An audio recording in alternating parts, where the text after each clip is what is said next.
2.1 Pakistan's economy, the primary sector, or which is further divided into three parts, A, B, and C. In A part, its factors are asked, and we will be doing only those factors which are required by the examiner. क्योंकि there are so many factors which influence on agricultural production in Pakistan. तो but उसमें से जो examiner ने हमें इस specification में दिए हैं हम वही करेंगे। ठीक है, यहां पर भी आप देखें कि एग्जामिनर आपसे कह रहा है distribution of agricultural production. Distribution mean the areas with high production and the areas with low production. How agricultural production is distributed. कौन से फैक्टर्स इफेक्ट करते हैं जिनकी वजह से some parts of Pakistan is highly productive regions and some parts of Pakistan do not grow crops at that much level. If we look into Pakistan's topography, climatic conditions, and the condition of the soil, so all these things, all these requirements, they are uneven. That's why agricultural production in Pakistan is also distributed unevenly due to some physical factors and due to some human factors. If we look into the physical factors, तो climatic events, इसके अंदर आपका climatic events के अंदर उसके बाद फिर water आ जाता है, लैंड फॉर्म्स जिसमें आपकी लोकेशन होगी, टोपोग्राफी होगी, ठीक है, और ह्यूमन फैक्टर्स में आपकी income, population density. Agricultural regions की अगर हम बात करें जहां पर ज्यादा प्रोडक्शन होती है तो इंडस प्लेन, पंजाब और सिंध के जो पार्ट्स हैं, upper Indus plain and lower Indus Plain, agriculturally they are the richest regions of Pakistan, because if we look into the human and physical factors, so all the factors they are available there, they are favorable in these two big regions of Pakistan.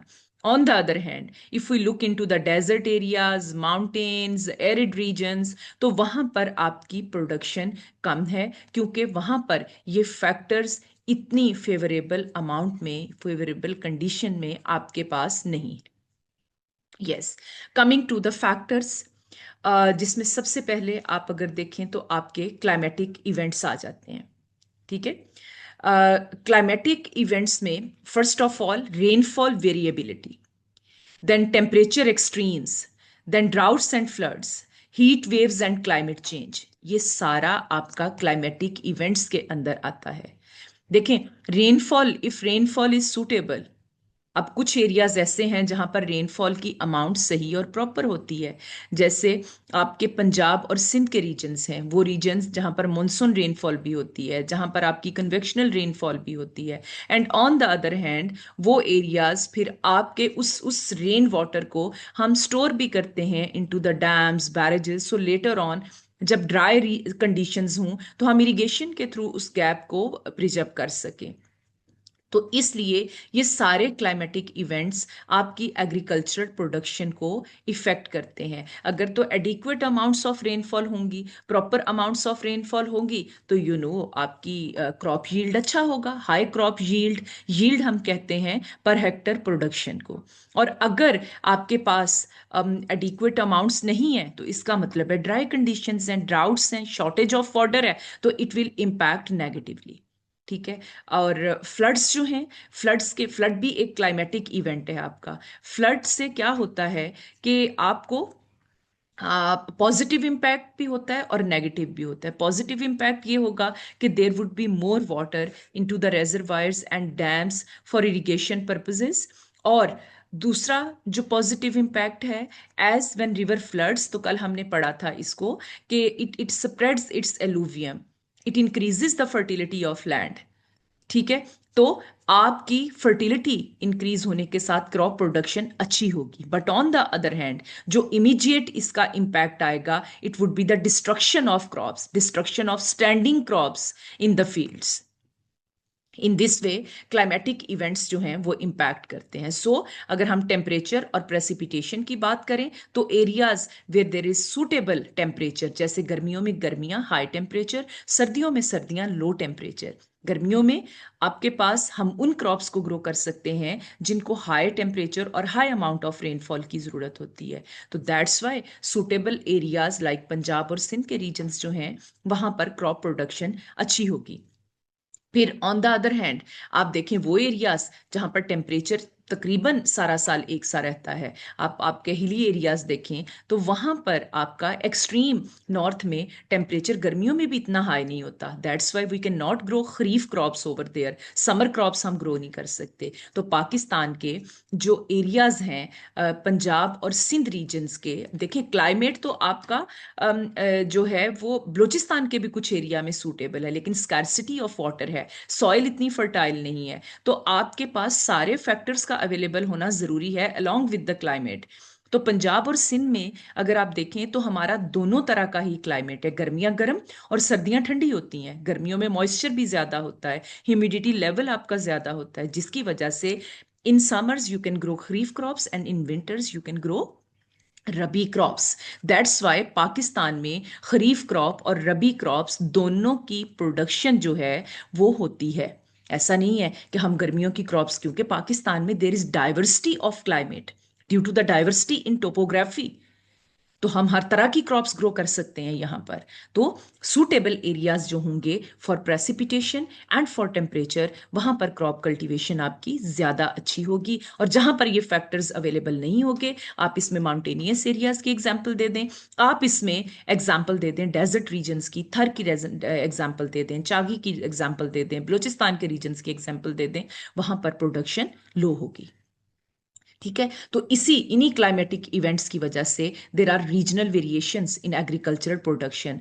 That's why agricultural distribution is uneven. Most productive regions Punjab and Sindh, फिर उसके बाद तीसरे number पे खैबर पख्तूनख्वा आता है, उसकी भी जो आपके वैलीज हैं वहां पर क्रॉप ग्रो होती है। Upper higher areas of Khyber Pakhtunkhwa वहां पर क्रॉप कल्टीवेशन नहीं होगी। बलोचिस्तान लार्जेस्ट प्रोविंस है पाकिस्तान का, लेकिन एग्रीकल्चरल प्रोडक्शन के पॉइंट ऑफ व्यू से ये लीस्ट इंपॉर्टेंट है, क्योंकि यहाँ पर वाटर रिसोर्सेज नहीं है। क्लाइमेटिक कंडीशंस जो हैं आपकी इन टर्म्स ऑफ टेम्परेचर वो बहुत ज़्यादा वेरिएशंस हैं, जिसकी वजह से यहाँ पर सिर्फ कुछ फ्रूट फार्मिंग लाइक डेट्स हैं, ग्रेप्स हैं, इस तरह की प्रोडक्ट्स ग्रो होती हैं। If we look into the agricultural regions of Pakistan, so you can see some parts of Khyber Pakhtunkhwa, some parts of only of Balochistan, and the mostly the central part of Sindh and whole of Punjab. ठीक है, agricultural point of view से these are the areas.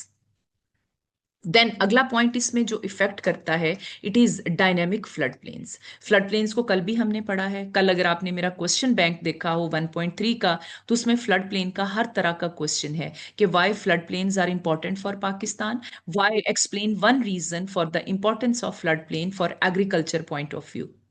ठीक हो गया बच्चों। तो dynamic flood plains, अब flood plains positively impact करते हैं और नेगेटिवली भी थोड़े से इसके हैं इम्पैक्ट्स। तो क्या है, क्योंकि flood plains they are made up of alluvium, fertile soil जो रिवर अपने साथ लेके आता है एरोजन करके, ठीक है, ट्रांसपोर्ट करके उसको, एंड व्हेन रिवर ओवरफ्लोज तो वो एलुवियम आपका डिपॉजिट हो जाता है into the flatter land along the sides of the river. और फिर with the process of million of years ये एरियाज जो हैं आपके, ये प्लेन एरियाज बन जाते हैं, और ये उस मिट्टी से बनते हैं, उस सिल्ट से बनते हैं जो रिवर अपने साथ माउंटेन से लेके आता है। दैट्स वाई ये रिच इन न्यूट्रिएंट्स होते हैं, क्योंकि माउंटेन्स में डिफरेंट टाइप की आपकी मिनरल्स होती हैं। That's why they contribute to the fertility of the land. इसलिए फ्लड प्लेन्स आपके जो हैं वो, उनके अंदर एग्रीकल्चर प्रोडक्शन का बहुत ही हाई पोटेंशियल है, और इसी वजह से पंजाब और सिंध के रीजन्स क्योंकि फ्लड प्लेन रीजन्स हैं, दैट्स वाई वहां पर प्रोडक्शन अच्छी होती है। अब साथ साथ आप फैक्टर देखते जाएं। हमने क्लाइमेटिक इवेंट्स की बात की, तो पंजाब और सिंध में क्लाइमेटिक इवेंट्स सूटेबल हैं एक्सेप्ट सम पार्ट्स जहां पर ड्राउट्स हैं, शॉर्टेज ऑफ वाटर है, और जहां पर जो फ्लड प्रोन एरियाज हैं, जब फ्लड आता है तो आपकी क्रॉप्स को डैमेज करता है। ठीक है, देन वाटर अवेलेबिलिटी है, because flood plains are the land of rivers. ठीक है, तो वाटर अवेलेबल है in dry seasons as well for irrigation purposes. Then topography flood plains की जो है, it is flat, flat land है, and flat land is always suitable for all the agricultural activities starting from the ploughing till the harvesting. ठीक है, to run machinery in flatter farms is easier, to give water in the farms equally in all parts of the water, it is easier. क्योंकि अगर mountain पे आपका कोई farm होता है तो सारे का सारा पानी जब तक टेरेसिंग ना की जाए, it comes on the bottom of the form. That's why flatter lands are always, they are suitable for all the types of economic activities, especially for agriculture. Indus river flood plain है, तो यहाँ पर आपकी fertile soil है, production बहुत अच्छी है। Punjab province जो है इसमें लार्जेस्ट एग्रीकल्चर प्रोविंस है ये आपका, और सिंध प्रोविंस है जो कि आपका लोअर इंडस प्लेन है, ये सेकंड लार्जेस्ट एग्रीकल्चर प्रोड्यूसर है। फ्लड प्लेन्स में मोस्टली हर तरह की क्रॉप ग्रो करती है। मोस्ट इंपॉर्टेंट क्रॉप्स जो हैं वो राइस और कॉटन है। जी बच्चों, ठीक है। After that, deltic coastline. How deltic coastline it impacts on agricultural production. देखें, दो तरह के impacts होते हैं deltic coastline के। One is this कि क्योंकि वहां पर भी एलुवियम डिपॉजिट होता है, कल हमने पढ़ा था ना, उस डेपोजिशन की वजह से आपका डेल्टा बनता है, ट्रायंगुलर शेप बनती है। तो वो डिपॉजिटेड मटेरियल जो है वो आपकी सॉइल की फर्टिलिटी को इंक्रीज करता है। दूसरा, वाटर की अवेलेबिलिटी होती है। ठीक है, तो आप सॉइल, वाटर और डिफरेंट टाइप के क्लाइमेट की वजह से आप हर तरह की ऑलमोस्ट क्रॉप्स को ग्रो कर सकते हैं वहां पर। ऑन द अदर हैंड, आपके जो सेलिनिटी, ठीक है, deltas they are prone to salt water intrusion. Intrusion क्या होती है? सॉल्टी वाटर का, जब कभी आपका जो है कोस्टल फ्लडिंग होती है तो सॉल्टी वाटर उन एरियाज में आ जाता है जो कि उस लैंड की सेलिनिटी को इंक्रीज करता है, जो कि आपकी क्रॉप प्रोडक्शन को रिड्यूस करता है। फिर डेल्टाज में जब कभी भी फ्लडिंग होती है तो आपकी क्रॉप्स जो हैं वो डैमेज होती है, सॉइल एरोजन होती है, in that way water logging होती है। वाटर लॉगिंग का मतलब क्या होता है कि when underground water level increases तो आपकी अपर लेयर्स जो सॉइल की होती हैं they get moistured, and that much moisture is not required for the seeds to grow. आप देखें, आप सीड डालते हैं जमीन के अंदर, और अगर उसको बहुत ज्यादा मॉइस्चर मिलेगा, बहुत ज्यादा पानी उसको मिलेगा, तो ऑक्सीजन कहाँ से मिलेगी? सीड तो डेड हो जाएगा, वो तो ग्रो ही नहीं करेगा। तो इसीलिए जो एरियाज वाटर लॉग्ड होते हैं वो वहां पर आपकी क्रॉप कल्टीवेशन अच्छी नहीं होती। ठीक है, तो डेल्टाज में अक्सर आपको खतरा रहता है सी लेवल के राइज होने का, कोस्टल फ्लडिंग का, और ट्रॉपिकल साइक्लोन्स का, जिसकी वजह से आपको थ्रेट होता है एग्रीकल्चरल प्रोडक्शन के लॉस का। ओके, ठीक है, तो इसको हम क्या स्ट्रेटजीज हैं जिनके थ्रू हम इन सारी चीज़ों को ओवरकम कर सकते हैं? क्रॉप डाइवर्सिफाई करें, अर्ली वार्निंग सिस्टम्स होनी चाहिए डेल्टा पे, लोगों को पता चल जाए कि ट्रॉपिकल साइक्लोन्स जो हैं वो कितना जो हैं इस ईयर में they would be hitting the coast. ठीक है, फिर क्लाइमेट रेजिलिएंट एग्रीकल्चर होनी चाहिए, जो कि हम पहले कल की क्लास में भी डिस्कस कर चुके हैं when we discussed coastal flooding and river flooding. फिर इनकम आ जाती है। इनकम आपका एक ह्यूमन फैक्टर है। आपके पास अच्छी इनकम होगी तो आप अपनी क्रॉप पे हर तरह की एडवांस स्ट्रेटजी को ऑप्ट कर सकोगे। आप हाई यील्डिंग वैरायटीज उसके अंदर यूज कर सकोगे, आप मशीनरी इस्तेमाल कर सकोगे, आप modern methods of irrigation adopt कर सकोगे, क्योंकि आपका आपका इनकम लेवल हाई है। ठीक है, तो एरियाज जो कि डेवलप्ड रीजन्स हैं, जिसमें आपके सेंट्रल पार्ट्स ऑफ सिंध हैं, और पंजाब के एरियाज जैसे फैसलाबाद रीजन आ जाता है, मुल्तान की सराउंडिंग एरियाज आ जाते हैं, लाहौर के सराउंडिंग रूरल एरियाज आ जाते हैं, वो डेवलप्ड एरियाज हैं, बड़े ज़मींदार हैं वहाँ पर, उनके पास ज़्यादा कैपिटल होता है, इन्वेस्टमेंट ज़्यादा होती है, जिसकी वजह से फिर प्रोडक्शन भी उनकी हाई होगी। ठीक है, ऑन द अदर हैंड वो फार्मर्स, वो एरियाज जिनके पास इनकम नहीं है, वो टेक्नोलॉजी को अफोर्ड नहीं कर सकेंगे। ठीक है, उनके पास इतनी अच्छी फार्म फार्म मैनेजमेंट नहीं होगी। ठीक है, अच्छा सीड नहीं इस्तेमाल कर सकेंगे, मशीनरी इस्तेमाल नहीं कर सकेंगे, फर्टिलाइजर्स, पेस्टिसाइड्स, इंसेक्टिसाइड्स, ये सारे केमिकल्स नहीं यूज कर सकेंगे, जिसकी वजह से प्रोडक्शन इफेक्ट होगी। पॉपुलेशन डेंसिटी, पॉपुलेशन डेंसिटी भी आपका एक ह्यूमन फैक्टर है। एरियाज विद मोर पीपल, जहां पर पॉपुलेशन डेंसिटी ज्यादा होगी, वहां पर आप एज यू नो कि बेशक मशीनरी जो है वो यूज होती है in the farm as compare to past. अब मशीनरी का इस्तेमाल बढ़ गया है, जिसकी वजह से आपकी लेबर कम चाहिए है in those farms, but still जो एग्रीकल्चर है it is a labour intensive industry. उस मशीनरी को हैंडल करने के लिए भी आपको लोग चाहिए। कुछ प्रोसेसेस ऐसे होते हैं जो मैनुअल ही होते हैं। तो फॉर दैट, अगर आपके एरिया में पॉपुलेशन ज्यादा है तो आपको इजी अवेलेबिलिटी होगी लेबर फोर्स की। फिर अगर पॉपुलेशन साइज ज्यादा है तो आपके पास अच्छी मार्केट्स होंगी, ठीक है, जो कि आपकी एग्रीकल्चर प्रोडक्ट की डिमांड को हाई करेंगी। ठीक है। If an area is highly populated तो वहां का इंफ्रास्ट्रक्चर भी अच्छा होगा, जैसे पंजाब के रीजन्स हैं, ठीक है, और वो हेल्प करेगा आपके, जैसे ट्रांसपोर्ट नेटवर्क है, आपके इरिगेशन सिस्टम्स हैं, आपके जो है वो स्टोरेज प्लेसेस हैं सारी, तो वो सारी कंट्रीब्यूट करती हैं positively into the agricultural production. फिर नेगेटिवली कैसे इंपैक्ट होता है, देखें। नेगेटिवली ऐसे होगा, लैंड फ्रेगमेंटेशन। इसका मतलब क्या है कि अगर पॉपुलेशन साइज बहुत बड़ा है, एक फार्मर है उसके पास सिर्फ 2 एकड़ लैंड है या 10 एकड़ लैंड है उसके पास, अब उसके आगे से 5 बच्चे हैं, ठीक है, और वो अपने पांचों बच्चों में जब डिवाइड करता है तो लैंड उसकी फ्रेगमेंटेड होती है, स्मॉलर साइज ऑफ फार्म हो जाएगा। वहां पर फिर जितना जितना फार्म का साइज आगे से लैंड डिवाइड होती जाएगी, प्रोडक्शन आपकी लो होती जाती है, ठीक है। और फिर जब बहुत पॉपुलेशन होती है, इंटेंसिव फार्मिंग एक्टिविटीज जब होती हैं, तो आपकी सॉइल की फर्टिलिटी लूज होती है अगर आप उसको मेंटेन नहीं रखते, ठीक है। और हाई पॉपुलेशन डेंसिटी जहां पर होगी, जहां पर पॉपुलेशन रेट हायर होगा, वहां पर वाटर की डिमांड फॉर अदर पर्पसेस भी ज्यादा होगी, जो कि एग्रीकल्चर के लिए वाटर की प्रोविजन पे इफेक्ट करेगी। ठीक हो गया।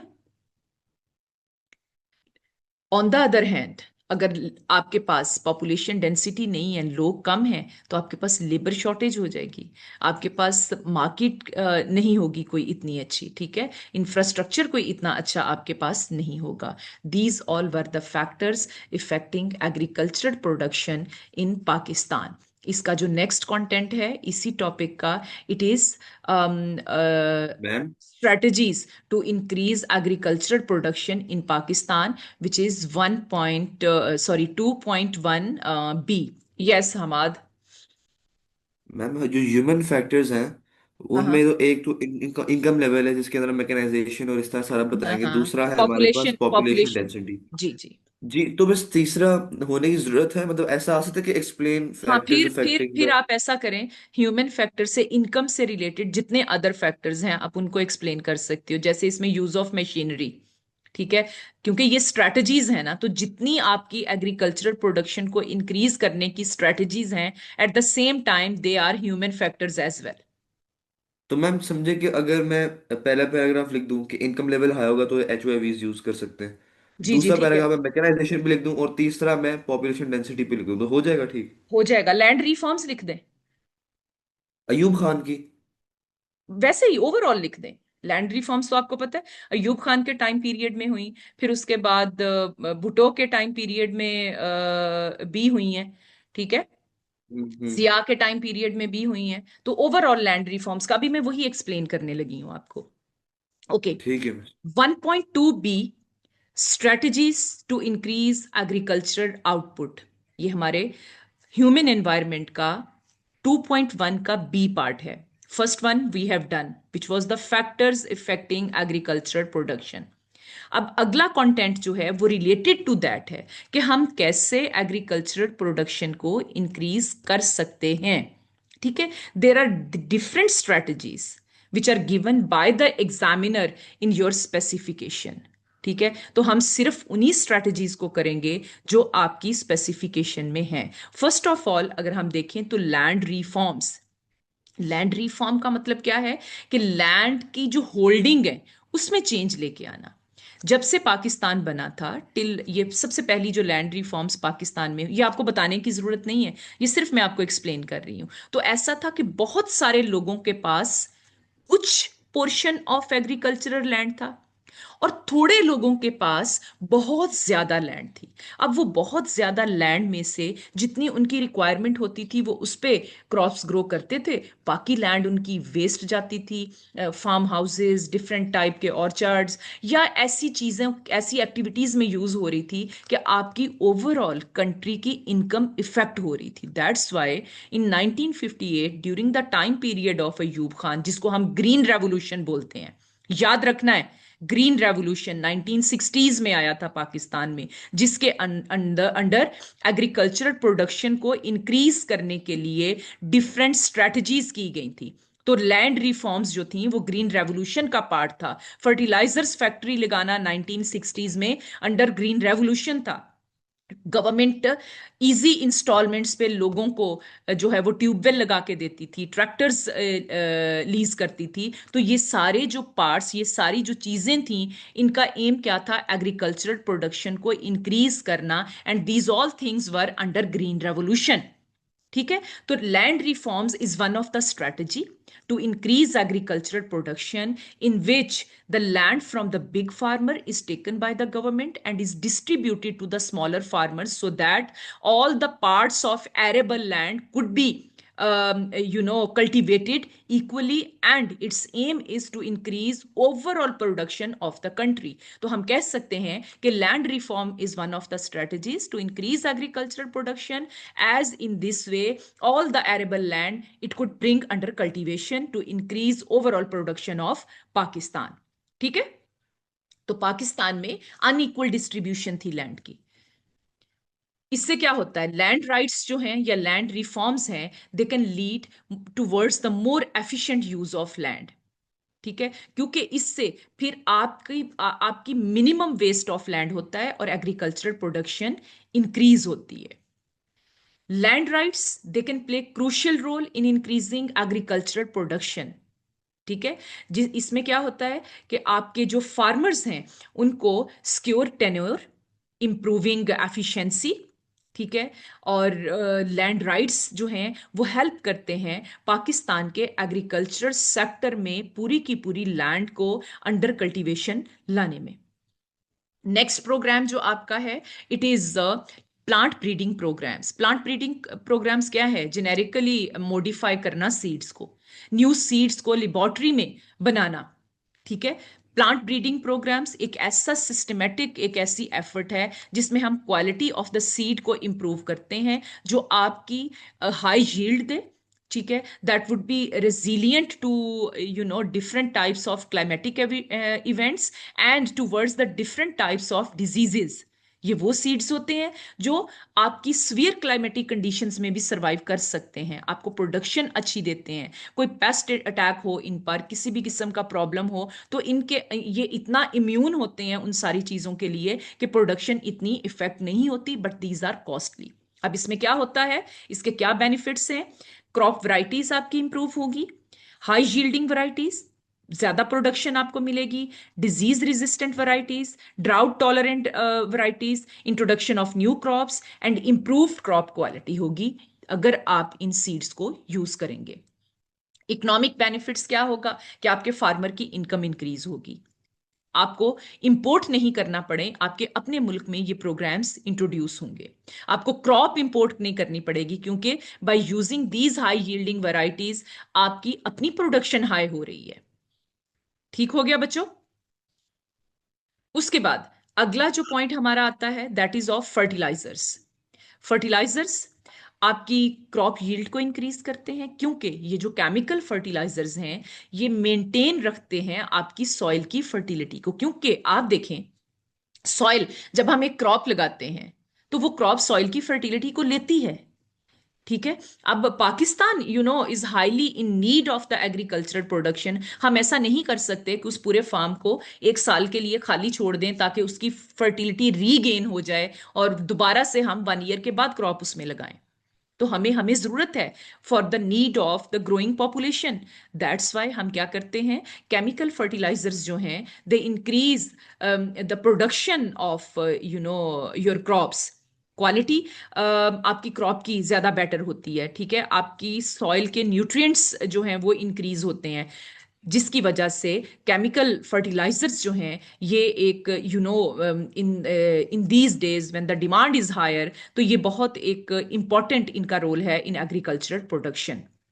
ठीक है, आपकी प्रोडक्शन इंक्रीज होती है, कॉटन प्रोडक्शन इंक्रीज हुई, वीट प्रोडक्शन इंक्रीज हुई, राइस की प्रोडक्शन इंक्रीज हुई with the use of these chemical fertilisers. But on the other hand these fertilisers are not affordable for a small scale farmer, these are expensive.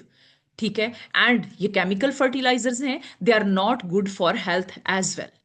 उसके बाद pesticides, pesticide, paste, paste क्या होते हैं? छोटे कीड़े मकोड़े जो अटैक करते हैं आपके क्रॉप पे। तो उनको इस प्रॉब्लम को ओवरकम करने के लिए pesticides are the chemical sprays which are used on crops, ताकि प्रोडक्शन इफेक्ट ना हो। ठीक है, then education of a farmer, yes it ma'am is. जी, मैम जो एफ पार्ट क्वेश्चन होता है उसके अंदर मैं फर्टिलाइजर और पेस्टिसाइड के अलग अलग पॉइंट लिख सकता हूँ? लिख सकते हैं, एग्जाम्पल्स आप अलग अलग दे सकते हैं। अगर अगर एग्जामिनर आपसे पूछे कि इवेलुएट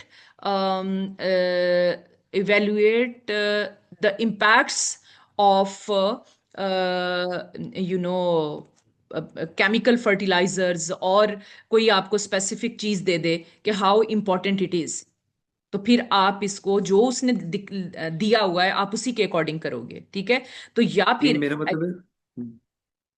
जी जी जी, मैं जी, इसमें कह था कि इस तरह की आए कि वो assess the strategies to increase agriculture output in Pakistan. हाँ, फिर आप इसके कोई भी, अंदर नहीं, मैं फिर अलग फिर अलग।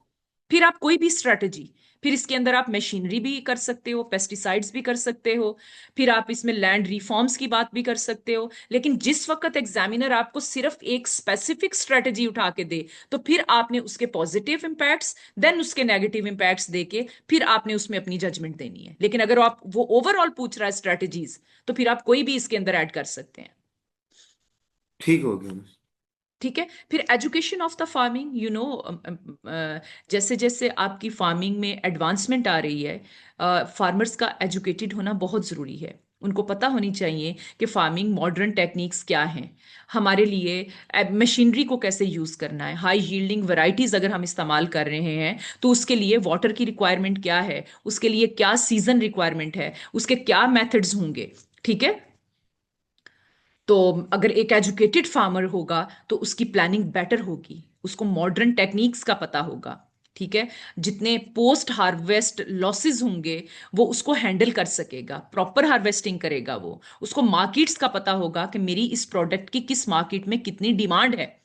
ठीक है, वो उसके अकॉर्डिंग अपनी क्रॉप प्रोडक्शन करेगा, उसके पास मार्केटिंग स्किल्स ज्यादा होंगी, जिसकी वजह से उसकी इनकम हाई होगी। Then water management, water management भी एक बहुत अच्छी स्ट्रेटजी है, बहुत इम्पॉर्टेंट स्ट्रेटजी है ये एग्रीकल्चरल प्रोडक्शन को इंक्रीज करने की। इसमें ये होता है कि आपके जो रिवर वाटर है, आपका जो कैनाल वाटर है, उसकी मैनेजमेंट अच्छी होनी चाहिए, so every farmer could get the efficient amounts of water according to his farm's requirement। अब अगर एक फार्मर के पास 10 एकड़ लैंड है, एक फार्मर के पास 100 एकड़ लैंड है, 500 एकड़ लैंड है, तो गवर्नमेंट के पास वो लैंड रजिस्टर्ड होती है, और इरिगेशन डिपार्टमेंट को ये पता होना चाहिए कि इसको किन किन टाइम्स पे कैसे हमने वाटर जो है वो टाइमली प्रोवाइड करना है, और कैसे हमने फार्मर को वाटर स्ट्रेस से निकालना है। ठीक हो गया, तो इससे फिर आपकी जो है वो इसमें वाटर मैनेजमेंट में फिर वाटर को सप्लाई कैसे सस्टेनेबली करना है। आपकी लाइनिंग ऑफ द कैनाल्स होनी चाहिए ताकि वाटर लॉसेस कम से कम हो, वाटर लॉगिंग और सेलेनिटी कम से कम हो। ठीक है, आपके आपकी मीटरिंग ऑफ द वाटर होनी चाहिए, जिससे पता चले कि किस फार्मर को कितना पानी मिल रहा है और जितनी उसकी रिक्वायर्ड अमाउंट है क्या मिल रहा है या नहीं मिल रहा है। अगर वो नहीं मिल रहा तो वो आपकी क्रॉप प्रोडक्टिविटी पे, उस फार्मर पे इफेक्ट करेगा, और अगर वो स्मॉल स्केल फार्मर है तो वो तो मशीनरी भी यूज नहीं कर सकेगा इतनी अच्छी।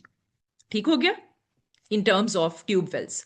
अगला जो आपका लास्ट पॉइंट है, लास्ट आपकी स्ट्रेटजी है, इट इज अप्रोप्रिएट और इंटरमीडिएट टेक्नोलॉजी। इसको एटी भी बोलते हैं और आईटी भी बोलते हैं। इंटरमीडिएट टेक्नोलॉजी वो टेक्नोलॉजी होती है जो अफोर्डेबल हो, जो स्मॉल स्केल फार्मर भी, जो आपका हर तरह का फार्मर अफोर्ड कर सके। ठीक है। तो पाकिस्तान की इकोनॉमिक कंडीशन के अकॉर्डिंग एक अफोर्डेबल, प्रैक्टिकल और लोकली मैनेजेबल मशीनरी का होना हमारे फार्मर्स के पास बहुत जरूरी है। ठीक है। इंटरमीडिएट टेक्नोलॉजी की अगर हम बात करें तो they are more advance than traditional technologies, तो कम वक्त में ज्यादा काम करेंगी। Less complex than modern technology, एक मॉडर्न बहुत एक्सट्रीम मॉडर्न होती है, एक इंटरमीडिएट होती है। तो जो इंटरमीडिएट होती है टेक्नोलॉजी, उसकी मशीनरी जो है दिस इज लेस कॉम्प्लेक्स, और हर फार्मर के लिए उसका यूज आसान होता है, और इसकी एक्सेस भी इजी होती है क्योंकि इतनी एक्सपेंसिव नहीं होती जितनी कंप्लीट मॉडर्न मशीनरी होती है। तो इंटरमीडिएट जो मशीनरी है आपकी, इंटरमीडिएट टेक्नोलॉजी है, वो आसान होता है उसको इस्तेमाल करना। ठीक है। तो ये आपके फिर गैप को पूरा करती है, जो कि एक ट्रेडिशनल मेथड्स होते हैं और एक मॉडर्न, कंप्लीट मॉडर्न टेक्नोलॉजी होती है। ठीक है। तो ये उसके बीच का एक रास्ता है जो कि आपके फार्मर्स को आसानी देता है, और अगर फार्मर्स इसको ऑप्ट करें तो agricultural production could be increase, reduces labour cost. जाहिर है आप अगर इंटरमीडिएट टेक्नोलॉजी इस्तेमाल कर रहे हैं तो आपकी लेबर कॉस्ट भी कम हो जाएगी। आपको with the use of few machines, आपको फ्यू वर्कर्स की जरूरत होगी, और फार्मर की income in this way increase होगी। ठीक है। तो these are the overall benefits of the use of intermediate technology. इसको एटी भी बोला जाता है और आईटी भी बोला जाता है। ठीक है।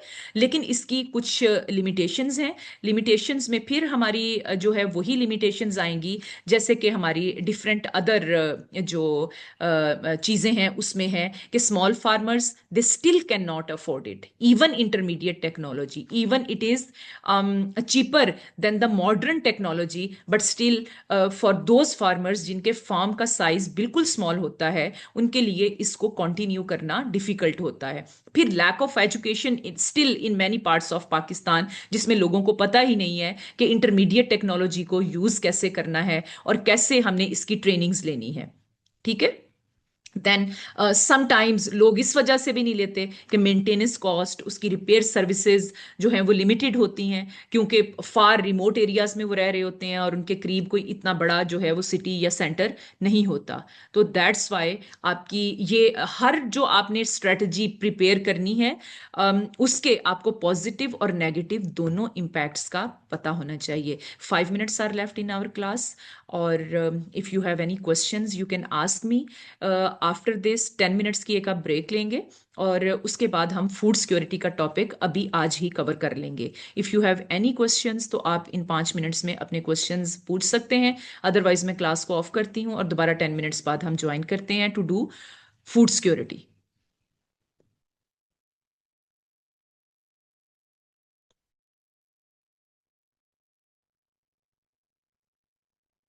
यस।